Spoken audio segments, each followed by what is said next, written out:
Hey, Tanya, welcome to the show. I am so excited to just hang out with you today. It's the holidays. I know it's the holidays while we're recording this, and thank you so much for making time to chat with me today.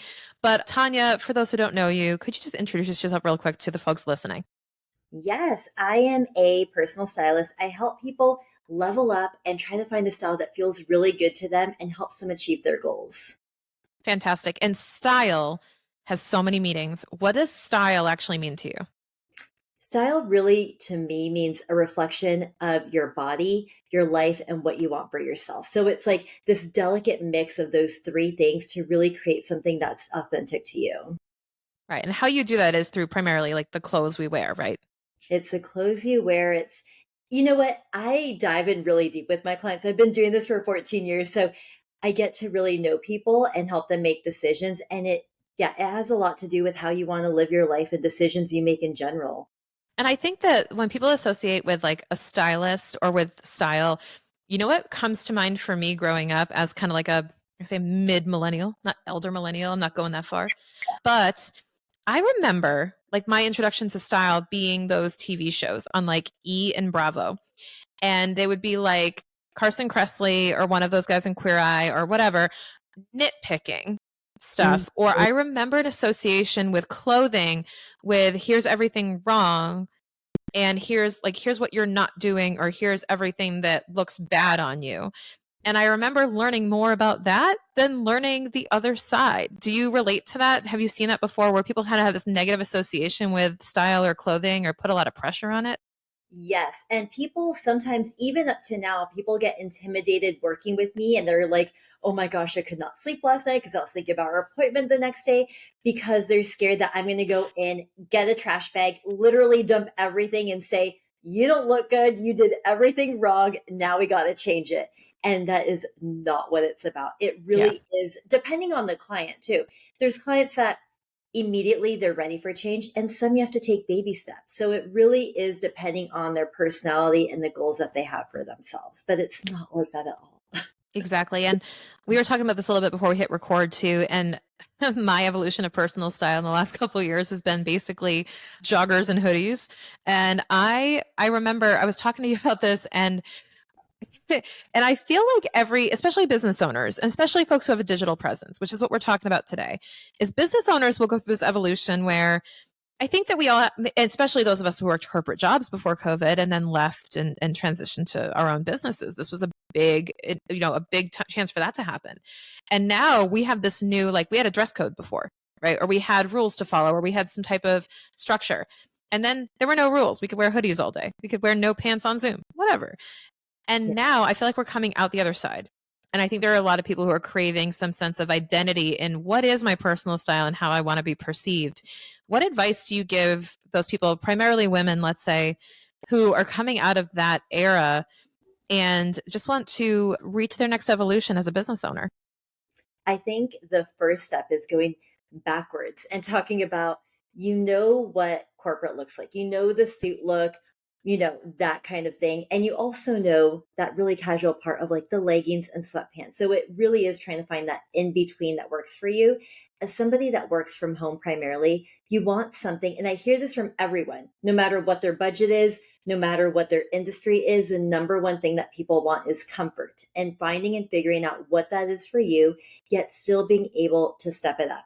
So when I work with clients, the first thing that we do at all is really talk about their goals. And that could be with their brand, their style, and sharing three different ways that they really want to look and feel in their clothing. Sometimes people give three phrases, three sentences, or just three words. And as you work with your stylist or on your own, you want to make sure that the pieces that you're trying on feel that. So, for example, for you, what are three words or phrases that describe the style that you want to achieve for work? Ooh, Yeah. that's good. I think effortless, but not like, well, I should say effortless with an asterisk, right? It's Yeah. effortless, like not trying too hard. I would say timeless or classic, and I would say polished. Yes. And you have two pieces to that that are very different. So there's one part where you do need things that are easy to throw on. And I'm sure for the podcast, especially when you have to show up on video with a client, you want those pieces that feel stylish and easy to throw on. And then you have the other part that is that timeless part. So you want to spend a little more money on your clothing so that you can wear it season after season and not feel like it's, not on trend anymore and you can't, work with it. So you have two elements in there that you have to look for. And when you're trying things on, you have to ask yourself, does this fit those three parts that I want? Because if it doesn't, then there's no point in buying it. Exactly. And I have an example right now that I'm actually wearing. I have this button down top that's like a sleeveless button down that's teal, like my color for my show.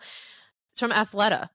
It's actually made, right? It's actually made from like, it feels like an athletic top. I barely notice it's like a button down. I have jeans on and like a fleece blazer. And I'm like, this is actually cozy. But Yeah. for me, it fits because I'm just like, I'm not uncomfortable. I feel great. I actually feel super casual right now, but I know that it doesn't look like a hoodie and sweatpants. So that is how I balance those two things out. Yeah. And even for myself, because before we got on the call, I'm like, it's busy. I'm a mom. I have two little kids and one is 6. So I'm working and at home, and me and my husband are trading the kid off right now. And I'm still casual. You can't see my whole outfit, but I'm wearing a denim jacket, but it has some shine to it. And I love Oh, it's it. so pretty though. Shiny. But again, I have that comfort where I can sit on the computer and work all day, but I still feel put together. Yeah, for sure. And even though we're only seen from here up sometimes, like the chest up and the bust, I think that it's important to, like, you're still conveying a message, I think, no matter what it is you're wearing. And people forget that. And I think, it's really easy to get caught up in, the other priorities you have. But let's just talk about how style impacts brand, impacts impression, and impacts your business. Yes. I would say number one above all is confidence. The top thing I hear from business owners, especially as they're going on video, is that they make excuses why they can't be on video because their hair isn't done. They don't have the right thing to wear. They don't have the right casual clothing. And as much as people keep telling you, show up as you are, show up as you are, people are still a little hesitant. So having that good mix of casual pieces and that you can just throw on when you're quickly doing a video, and then pieces you can dress up a little bit more in, like you have on today, is that perfect balance that people need. Exactly. And what I've noticed is that, whether we intend to or not, or whether we like to admit it or not, I think we do cast a bit of judgment based on how someone appears at their first impression. So if you're meeting with someone and I'm on a sales call with someone and I'm in, I look like I just rolled out of bed, it's just different than if you're meeting with someone who is put together, brush their hair, and put on their clothes for the day. Like you said, confidence is one thing, impression is another. Let's talk about the internal versus external impact of style. Like you said, I think confidence comes first, but let's talk about how you prioritize those with your clients in terms of how to manage perception, but also the internal side of it. Yeah, I like that because I'm just going to say I did interviews for a few new positions in my business. And not because I was a stylist, but there's some people that showed up and they were going to work with the stylist and they showed up as if they didn't even care what they're wearing. I was like, I know you aren't in the style field and you're going to be working on tech or whatever background stuff, but you still want to show up and see somebody, regardless of what industry they're in, and think, you know what? They look like they have their shit together. I can trust them. You want to be able to identify with somebody. You want to be able to be friendly. You want to be able to open up in the room, and you have to wear clothing that doesn't make you feel closed off to a conversation. So I think that is a very important factor that comes into play. And then with the confidence, when you look good, you just feel better. You want to talk more. You want to raise your hand. You want people to see you, even for people that feel a little shy or are more introverted, because I'm more introverted. So for some people that are introverted and they're not as extroverted, I'm both, having pieces that aren't too flashy, but still look nice and bring attention to you is important. It's like little details like that really help you shine when you're in a room or on a call with a client. Absolutely. And what's interesting with when it comes to personal style, and I can speak from this firsthand when I worked with a stylist, and this is what surprised me the most, is that I thought by working with a stylist, they were going to pick out all these like custom, they were going to turn me into their image of me. They're like, go pick me out stuff and like, put this color on, it will look great on you, even though I've never worn it and never felt comfortable in it. Right. Or try this, try that. What they ended up getting me were a lot of staple Mm. capsule pieces that were like a white t-shirt, a black t-shirt, dark and white jeans, black pants, white pants, like, and here are 3 different blazers or whatever. And they were like, you have 100 outfits, you're welcome. And it was kind of this like mix and match of a lot of neutral colors, but then saying, now you can go to your closet and like that cardigan that you love, you can do any combination of these things with that piece, or like whatever the things are that you want to keep.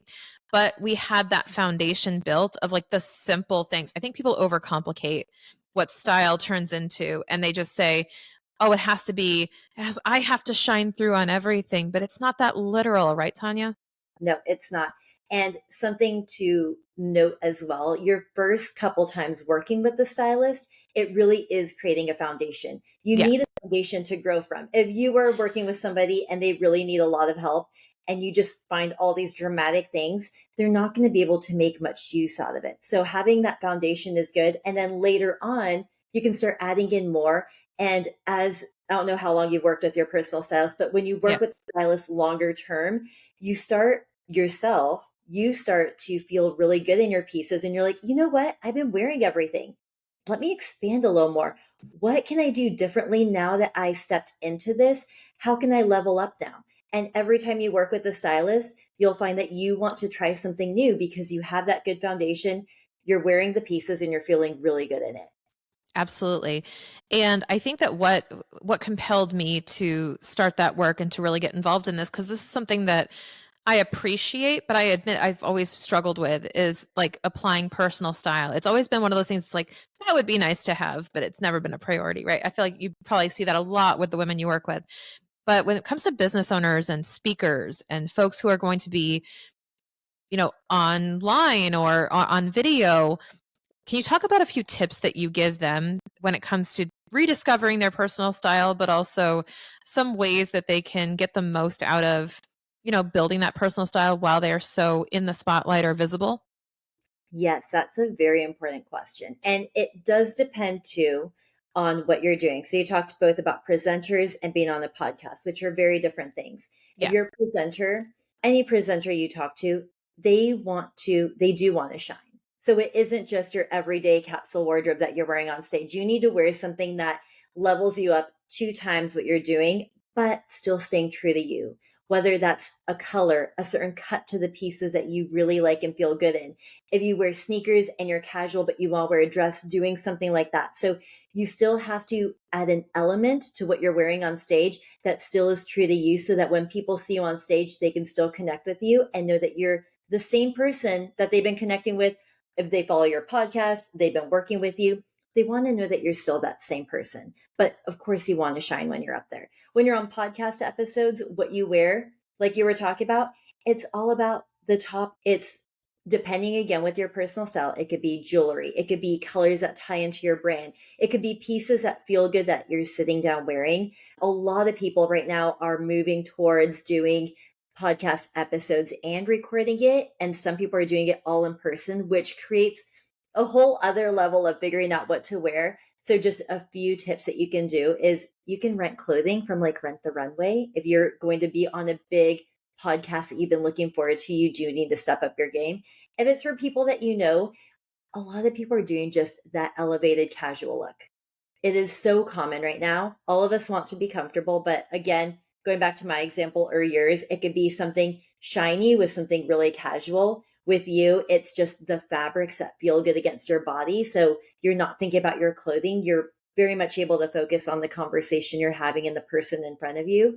So, yeah, texture, color. Also, think about the situation you're in, what your goal is coming from that, and Hmm. seeing what the level of how casual or how dressed up other people are, or how the guest or how the host is when they're on their podcast or episode. Because sometimes it is okay to be yourself and, extend and be above and beyond what the other person is wearing, but you don't want to take the shine off of them either when it's their podcast, their show. Exactly. And I think you make a good point there about like you have to elevate it a little bit when you're going to be on a stage or you're going to be front and center. Rent the Runway is also awesome. What are some ways that folks can, if they've never really, let's just say, I'm kind of that person. I would classify myself as like a typical tomboy in a sense. I keep things very simple, very casual. However, if like you'll never catch me, this actually happened to a friend of mine. I want to bring this up. We were at a summit and she was going to be one of the keynote speakers.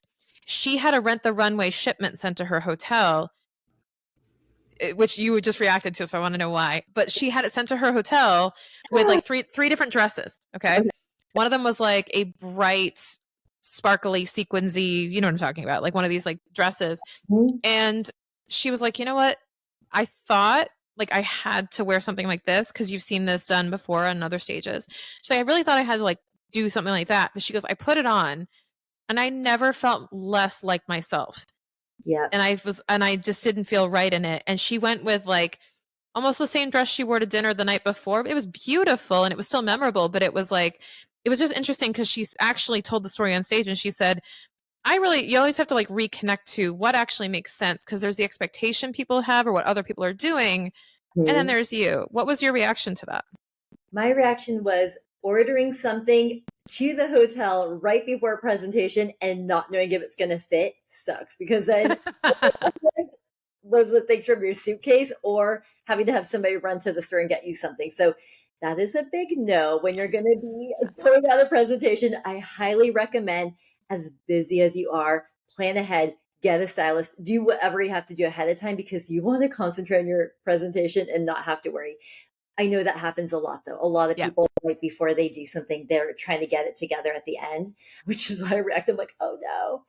I Yeah. had a feeling it was going to go down. But going back to what feels good and what looks good, huge difference. So you can try something on and it fits you perfectly. You could walk out of the fitting room and everybody's complimenting you, and you are looking at yourself like, I do not feel like myself. I do not feel good in this, regardless of the color looking good on me, the fit being really good on me. So it isn't, this is kind of going off subject a little bit, but it's still an important subject. A lot of people, especially people I'd say 40 and over, are really tied to body type, that you have to just dress for your body. But that is something made from like the 80s where you have to have an hourglass figure, where now we can wear kind of whatever we want. We don't have to create this hourglass figure structure. You can create your own rules. So you don't have to dress completely to your body type. You have to dress to what fits you best and makes you feel best, whether that's showing off cleavage or having something high neck if you don't feel good with that, something showing off your waist, or doing something like me, something boxy, casual you can easily throw on. When you're on stage, yes, you want to level up, but you don't want to level up to a point that you don't feel like yourself. And for her to even be able to say that and just be like, you know what, I know I don't feel good in this, because she would have been up there fidgeting, looking around, just feeling uncomfortable. And if you wear anything that makes you feel that, don't even try making it work. I do believe in trying something new. You definitely have to try things that are new and expand from what you already know. But when you try that new thing, if you question yourself too much, you don't feel good in it, it's not for you. Yeah. And I would categorize that under don't create additional sources of discomfort for yourself if you're already in an uncomfortable situation. Yeah. Yep. I Yeah. believe like when clients, sometimes when we go shopping, someone likes something that's a size too small or too big. I'm like, don't make it work. You don't want to make something work. If the shoe doesn't fit, you're not going to wear it. Yeah. Don't make the piece work. It comes back down to confidence. It's like if you're not going to walk around with the utmost confidence, then I don't want you wearing that when you cross the stage or when you show up on the show. Like we want you showing up in full force. It's amazing how powerful that is when, depending on how you're dressed, how you sit, how you present yourself, it all does actually cascade through. And I truly believe it's almost like the second thing from a workout. It's like I go for a walk in the morning or I go for a workout. And if I like shower and get fully dressed before the workday, I am a different human than if I rolled out of bed and started working. Oh, yeah, I agree. And having that routine of doing that is really important. I know a lot of people during COVID, I had a baby during COVID, and I found the routine of just doing my makeup in the morning, getting dressed, and it made me feel so productive the rest of the day, just doing things and having something to look forward to. So, Yeah. yeah. It's like what was the old adage of like, make your bed? I'm like, make your face. That's like our version. That's our Yeah. version. But let's shift gears into talking about this, because this is what I really want to focus our episode on, is investing in the right pieces. Because I think that a lot of people assume, and they're not necessarily wrong, Yeah. but they can assume that, to invest in personal style or to invest in a stylist is a luxury, and it Mm. is something that may not be accessible to everyone. Let's talk about the real on what does this actually look like, and either why it's worth investing in or how you can make it work for you. You know what? Investing in a stylist, I have to say, anybody that does invest once, they end up seeing such a big impact. You have more time. You kind of check it off. When you try to find your style on your own, you are stuck in your own cycle of bad habits, things that you're looking for, buying again in different ways. So it's really hard for you to fix it. And you could go months. And sometimes people do this before they come to me. They go months trying to figure it out. And then they're like, I just had to pull the trigger and work with you because I've tried. I've done the Pinterest, Instagram, bought all the things, and it's just not quite there. And when you work with the stylist within hours, you have 15 to 30 outfits, and you're like, oh, that was it. Because Yeah, they get to know you and everything. So the importance of having your time back and having less returns and exchanges and that whole thing that comes with trying to shop on your own and figure it out, having that third party there. It's like a therapist coming in and helping you. You need somebody else outside of your own perspective to see things and come in and help you with that. And then with clothing too, if we want to go down that route on what to invest in, I always tell people you want to invest most I mean, some people are brand associated. We could talk about that later, but you want to spend the most on things that you're going to wear again and again day to day. That core wardrobe, you do want to spend more on. You want to be able to wash that stuff again over and over again without having to think like, oh, it's going to rip, it's going to fade, it's going to start pilling right away. So those essential pieces you want to spend more money on. Comfortable shoes day to day. When you are on big stages and events, those outfits do tend to cost more. Sometimes you can find things on a budget. Some people go TJ Maxx and find things and go on stage and they rock it and they just add like designer shoes or something. So finding elements to integrate higher end and lower end pieces really puts together an outfit and makes it more you. 100%. And I think that people think that they have to be 100%, high brand or luxury brand. I think it's funny because I did this actually with my stylist. Like I think my most expensive item on me was my white t-shirt, but I wear it with everything. Yeah. And like you said, but then I got like a discount blazer somewhere or a discount other item. I forget about, like a cardigan or something like that. But it's like it works. It totally works. But you don't have to. When we talk about elevating your wardrobe, let's just be clear. We're not talking about elevating the price point all the time. Yes, we are not talking about that. Yes, you can do that, but you don't have to. You can mix and match. So, even again, going back to my own outfit, this piece is very expensive, even though it's just a sleeveless knit top. It's from Italy by Sandro. And this is from Zara. This Mm-hmm. other is from Zara, but it elevates the look and it looks more put together. So, mixing and matching things is totally acceptable. And people, on camera or when you're on stage, people can't tell when you're mixing different things together because when they see something really good on, they're like, oh, that looks great. I'm sure her whole outfit is by Chanel or whatever it is. So Yeah. it's like, Yeah. yeah, 100%. And so, okay, that popped up a question for me, and I'm just, again, we're like not off topic, but I think this is really interesting. Why do you think women, when complimented on style, immediately tell you how much it was? you know what? I think people get a little bit uncomfortable with their own style.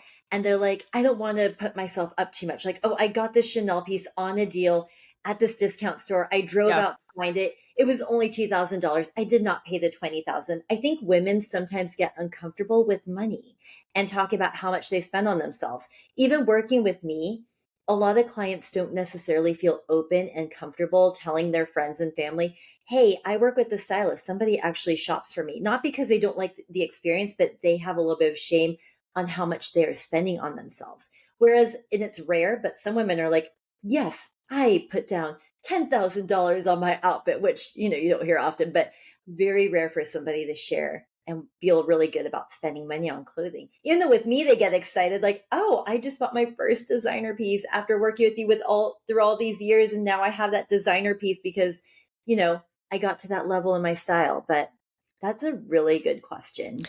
Yeah, because I see it all the time where it's like you compliment someone and they say, "Oh, TJ Maxx." Like like don't think it's Chanel, don't Yeah. think it's Michael Kors, don't think it's this. Like they almost try to get you to go, "Oh no, it's not that nice. Don't worry." Like almost to quell their concern. And in a way, it's like they were just complimenting you on it. Whether no, they don't care where it's from. I've done that before. I've complimented someone and they're like, "Oh, it's Target." And I'm like, I don't care. No, It's nice. yeah, when you said that, I'm like, oh my gosh, so many moments just came to mind when I'd compliment somebody. Like, oh, you like my thing? Oh, it's from here. As if like they're trying to put themselves down. They can't take a compliment and they No. put themselves down by sharing how much it was or the deal or You know what I think it is too? I think we are taught to not we shouldn't be trying. And if it's revealed that you're trying, that's yes. not good. That like that means something about you. Do you agree? It's kind of that like, Uh, she's trying too hard. And it's like I told you, I said I want effortless. I don't want to look like I'm trying too hard. I think everybody can relate to that by saying, "Oh, I want to like we all want to look I want makeup, but natural look. I want high style, but effortless." And it's this weird it's like polarizing things, right? you know what? I actually recently worked with a woman and she told me on the call before we started working together, she said, you know what? I do want to elevate my look, but I don't want to go overboard. Like, if I'm going to wear like a nice outfit, I don't want jewelry. Or if I wear the jewelry and look really put together, I don't want lipstick. And I'm like, why? She's like, because it's going to look like I'm trying too hard. I don't want people to think that I'm trying too hard to look good. And I was like, does the lipstick make you feel good? She's like, yes. Does the jewelry make you feel good? She's like, yes. And I'm like, why can't you wear all of it? She's like, what if that's too much? Even though she feels good in it. So she was taking baby steps after we were working together to try to still fit those things in. And it is baby steps sometimes feeling comfortable in something that you know feels good for you, Mhm. you know? Yeah. And I think that what we're afraid of, and I can speak from this firsthand, what I'm afraid of is the first time someone says, "Ooh, look at you." Like calling out that you look different and it makes us feel bad. And Mm. we're like, "Oh, they noticed." Like I've been found out. I came out of the hide and seek, right? I was trying to blend in, I was trying to be cool, and they noticed I'm trying. And as opposed to taking that as a good thing, we Mhm. then retract and we go, "Oh, I don't look like me. That's discouraging." But I tell you, if you can just get through the second or third time, Yeah. then that becomes the new normal. And it doesn't take that long. And I was going to share, I actually live in Seattle, Washington, and this is very common for us here in Seattle, Washington, where people try to bring you down. And some clients go all out and they're ready to, take out their style, wear everything, day to work. And some clients, they have to take baby steps because that feeling of somebody telling them, like, oh, are you going on a date tonight? Oh, why did you dress up today? But once you start doing it, it becomes, like you said, your new norm and then you feel comfortable. It for some people it takes a little more time, but if you're feeling good in it and people are making you feel bad, that's on them. They're uncomfortable with you looking put together because they're used to seeing you in a certain way and maybe they don't feel that good about themselves. Yeah, I've always said that people will find comfort in the reliability of you not changing. And if you are changing, you're making someone feel uncomfortable, including yourself sometimes, but it's still really important to tap into that and not be afraid of it. I love this conversation because I think that's just so important though, especially for women to like acknowledge that you can be on your own journey and not really listen to all that other stuff going on and let it influence you. Yeah, and just going back to the point of branding being on stage and on a podcast, Yeah.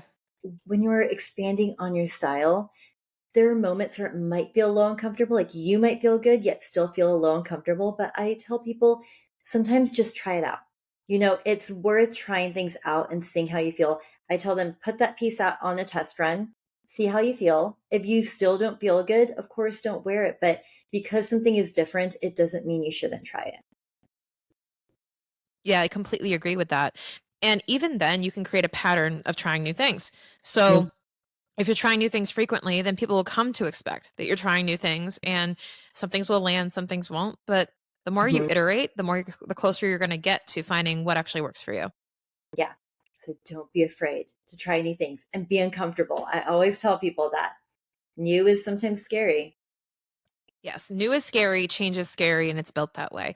Tannya, I love this conversation, but we got to wrap things up for our listeners here. And I wanted to know, I know you have something for our listeners that they can dip into to learn more about their personal style. Let's hear about it.